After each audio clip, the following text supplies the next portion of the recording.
The following is a presentation of TFNN.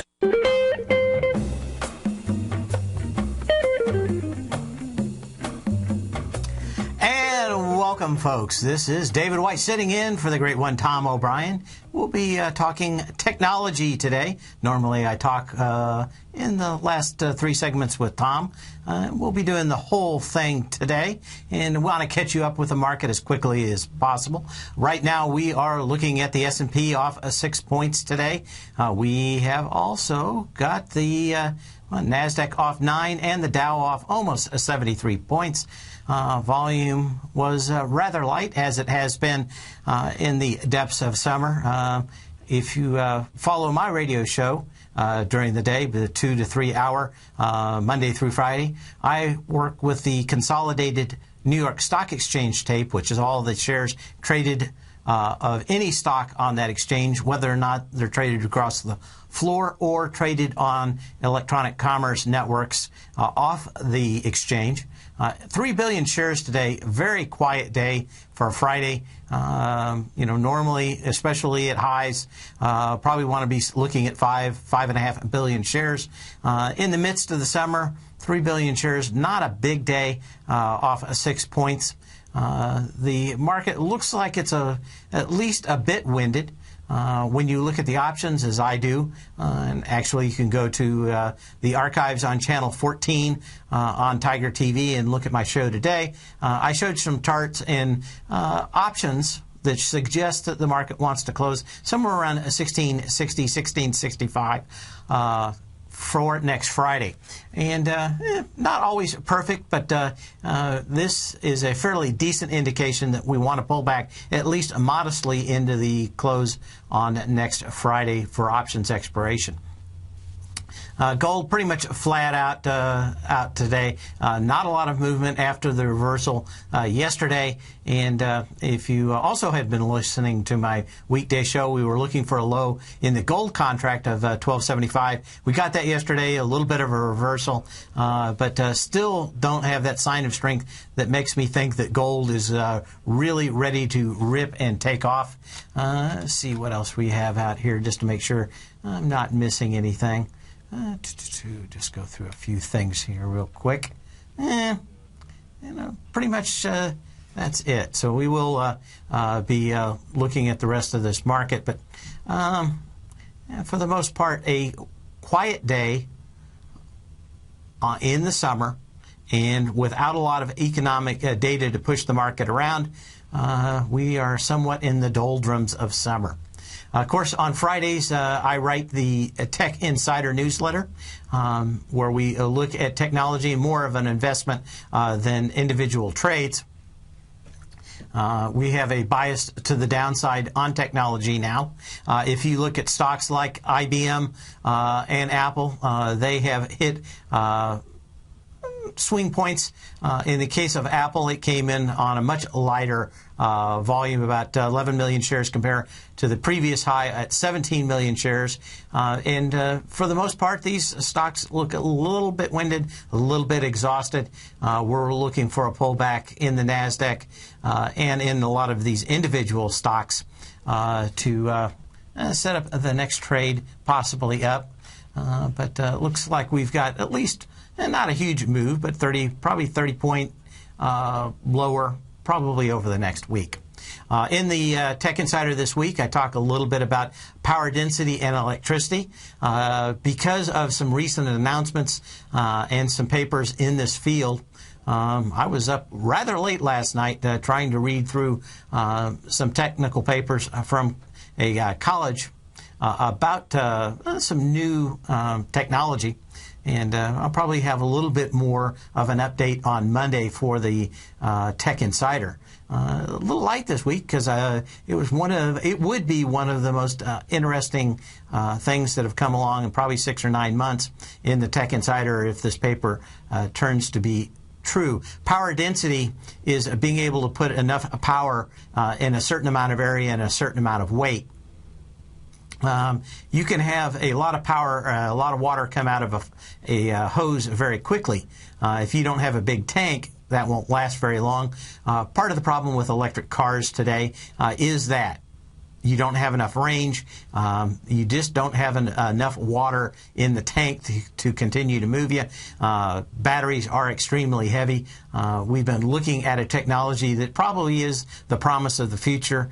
It just hasn't paid off yet, and it looks like there is at least an announcement of a 12-time better efficiency in weight and density. Anybody that's listened to the show for long knows that I use a term called a order of magnitude better.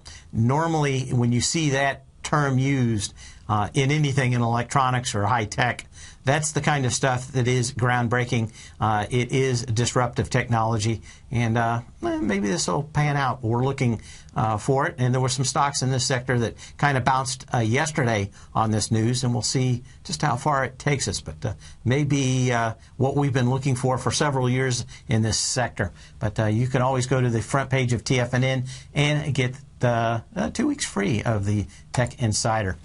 We've been talking, if you've been following Tom and I over the last few weeks, we were foreshadowing the Black Hat and DEF CON conferences in Las Vegas. This is where 20,000 hackers get together and exchange information, have a big time, get drunk. If you're interested in taking a look at and see what these hackers do at these conferences, there is a nice new documentary out on the one that just finished up this week. And if you want the link, you can always email me at path@tfnn.com, and I'll be glad to send it to you. If you're watching on Tiger TV, you will see the link, but it's on Vimeo, which is kind of like a YouTube, if you're not familiar with it, and it's got a long number after it, so I'm not going to try to rattle it off here during the show. But if you are watching on Tiger TV, we got a nice badge for the DEF CON 18, which was a big circuit board. It came with a lot of other stuff, but of course, these guys are hackers. They're interested, just like me, in taking everything apart and see how they actually work. Probably the biggest conference that came out of this, or speech, was a gentleman talking about how you can hack airplanes. And hacking airplanes is fairly scary.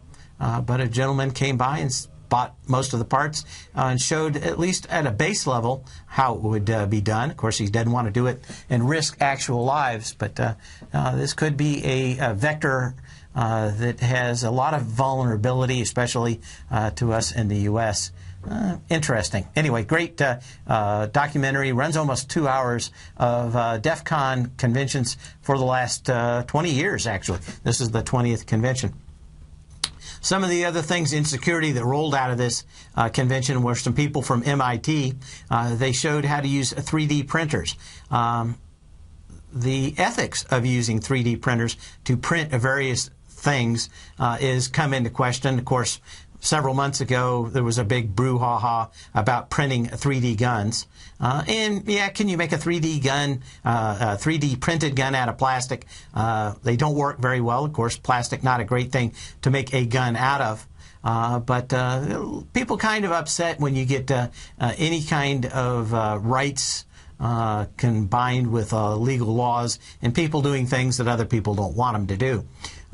Through this week, MIT released some new software that allows 3D printers to print keys for the highest security locks. These locks are come out from Schlage and offer a lot of different security technology. And to this point, Schlage has been saying that these locks are unpickable. Well, that's one interesting idea. 3D printers are able to print this for about $5 a piece, even if you have a company do it for you. There's a company called Shapeways, if you're not familiar with 3D printing. 3D printers print solid objects, like printing a page in a laser printer, but can actually print them in one more dimension, and that is height. Most of these printers print in plastic. Some can print in metal with lasers. They take a bunch of metal filings and actually make a part. And the whole idea is, what can you do when someone can make anything that they want because they have the technology to do it in their own house? And that's always the security concern. Of course, these MIT students have made the software to actually make these 3D keys.